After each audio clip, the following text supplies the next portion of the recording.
Imagine handing 2 bowls of chocolate powder to a professional baker. One bowl contains cacao, the other contains cocoa. To most people, they look nearly identical. Both are brown, both smell chocolatey, both come from the same plant. Yet a baker, a nutritionist, and a food scientist might all give you different reasons for choosing one over the other. How can that be? How can 2 ingredients with the same origin develop such different reputations? The answer involves chemistry, marketing, food culture, and a surprisingly long journey from tropical farms to modern kitchens. And once you understand that journey, you'll realize that the debate over cacao and cocoa isn't really about chocolate at all. It's about transformation. Let's begin with a simple question. What exactly is chocolate before it becomes chocolate? Most people picture a candy bar. Some imagine chocolate chips. Others think of a steaming mug of hot chocolate. But none of those products exist in nature. In the wild, chocolate begins as a seed. These seeds grow inside large pods that hang directly from the trunks and branches of tropical trees. At first glance, the pods don't even look like something that could produce chocolate. Depending on the variety, they can be yellow, orange, red, green, or purple. Cut one open, and you'll find rows of pale seeds surrounded by a sweet, fruit-like pulp. If you've never seen this stage before, you probably wouldn't connect it to chocolate at all. Yet every chocolate product on Earth begins right here. What's fascinating is that the freshly harvested seeds don't taste much like chocolate. The flavor people associate with chocolate doesn't exist yet. It has to be created. And that's where the story gets interesting. Many foods are ready to eat the moment they're harvested. An apple tastes like an apple straight from the tree. A grape tastes like a grape straight from the vine. Chocolate doesn't work that way. Fresh seeds must undergo several stages before they develop recognizable chocolate flavors. Without those stages, the final product would be completely different. This is why food scientists often describe chocolate production as a process of flavor development rather than simple harvesting. The seed contains potential. The processing unlocks it. Think of it like music. Owning a piano doesn't automatically create a song. The instrument provides the possibility. The musician creates the result. In the same way, the seed provides the raw material, while processing shapes the final experience. This shaping process is what eventually separates cacao from cocoa. But before we reach that fork in the road, there's another question worth asking. Before we move on to that, if you're finding this video interesting, please take a moment to like, subscribe, and hit the bell icon so you don't miss future videos. Now, let's get back to the story. Why has the distinction become so popular in recent years? For most of modern history, many consumers rarely thought about it. People bought chocolate products and enjoyed them without worrying about the terminology. Then something changed. Consumers became increasingly interested in how food is made. People began reading ingredient labels more carefully. They wanted to know where products came from, how they were processed, and what happened before they reached store shelves. This growing curiosity created a market for ingredients perceived as less refined or closer to their original state. Suddenly, processing methods became part of the conversation, not just for chocolate, for coffee, for tea, for grains, for oils, and for countless other foods. Chocolate was swept into that movement. As consumers started paying attention, companies began highlighting differences that previously received little attention. One of those differences involved how much heat was used during production. Heat is one of the most powerful tools in food manufacturing. It can transform texture. It can alter aroma. It can change color. It can create entirely new flavors. Anyone who has toasted bread knows this.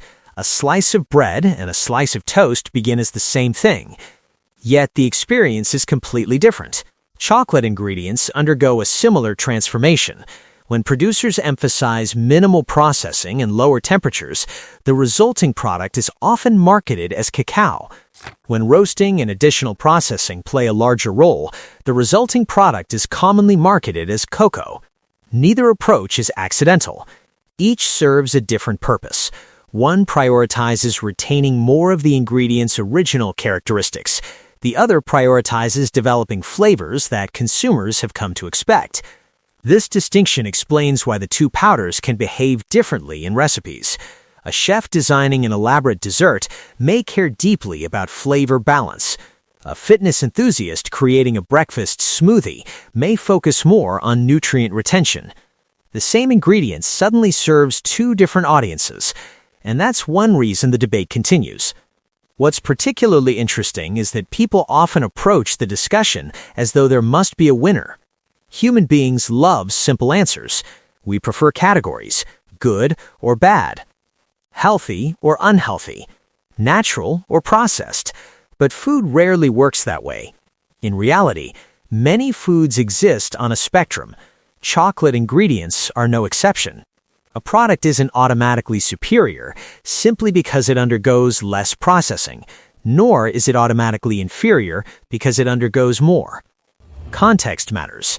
Purpose matters. Taste matters. Imagine serving an intensely bitter chocolate drink to someone expecting a sweet dessert beverage. They might dislike it immediately, not because the ingredient is poor quality, but because it doesn't match their expectations. Now imagine serving a heavily processed powder to someone specifically looking for a stronger and more natural flavor profile. That person might feel equally disappointed. The ingredient hasn't changed. The expectations have. This highlights an important truth about food. Enjoyment is personal. What one person considers perfect, another person may avoid entirely. The same principle explains why some people love dark chocolate, while others prefer milk chocolate. They're seeking different experiences. The cacao versus cocoa discussion often reflects the same reality. Beyond flavor, another factor contributes to the confusion: the word healthy. Few words influence food purchasing decisions more than that one. Manufacturers know it. Advertisers know it. Consumers know it. Whenever a food becomes associated with health benefits, interest tends to increase rapidly. Chocolate ingredients contain naturally occurring compounds that researchers continue studying today. As a result, conversations about nutrition often become intertwined with conversations about processing. Some consumers view less processed products as more desirable. Others focus primarily on practical considerations such as taste, cost, and versatility. Neither perspective is inherently wrong. They're simply emphasizing different priorities. And this is where the modern marketplace becomes fascinating. Walk through any supermarket, and you'll see products competing for attention in dozens of different ways. Some emphasize indulgence. Some emphasize tradition. Some emphasize convenience. Others emphasize wellness. Chocolate powders participate in all of these categories simultaneously. One package may highlight rich flavor. Another may highlight minimal processing. A third may focus on baking performance. A fourth may focus on nutrient content. Yet, despite the different messaging, they all trace their origins back to the same tropical seed. That's what makes the story so remarkable. A single agricultural product has evolved into multiple identities. To a baker, it may be a recipe ingredient. To an athlete, it may be a smoothie addition. To a chocolatier, it may be a flavor building tool. To a scientist, it may be a fascinating example of how processing affects chemistry. And to millions of consumers, it's simply chocolate. Perhaps that's the most important lesson of all. The debate between cacao and cocoa sometimes creates the impression that they're opponents. But they're really relatives. Different expressions of the same starting material. Different outcomes produced by different choices. Different destinations reached through different journeys. One isn't trying to replace the other. They coexist because they satisfy different preferences. And that explains why the discussion continues generation after generation. People aren't just comparing ingredients, they're comparing philosophies. Should food remain as close as possible to its original form? Or should it be transformed to maximize flavor and enjoyment? There isn't a universal answer. That's why both products continue to thrive. So the next time you see cacao and cocoa sitting side by side on a shelf, remember what you're actually looking at. You're not looking at two unrelated ingredients. You're looking at two versions of the same story. A story that begins with a tropical seed, a story shaped by human choices, and a story that demonstrates how dramatically an ingredient can change before it reaches your kitchen. What starts as the same seed can become two very different experiences. And that's exactly why the confusion exists in the first place. If you enjoyed this deep dive, make sure to like the video, subscribe to the channel, and turn on the bell so you never miss future uploads.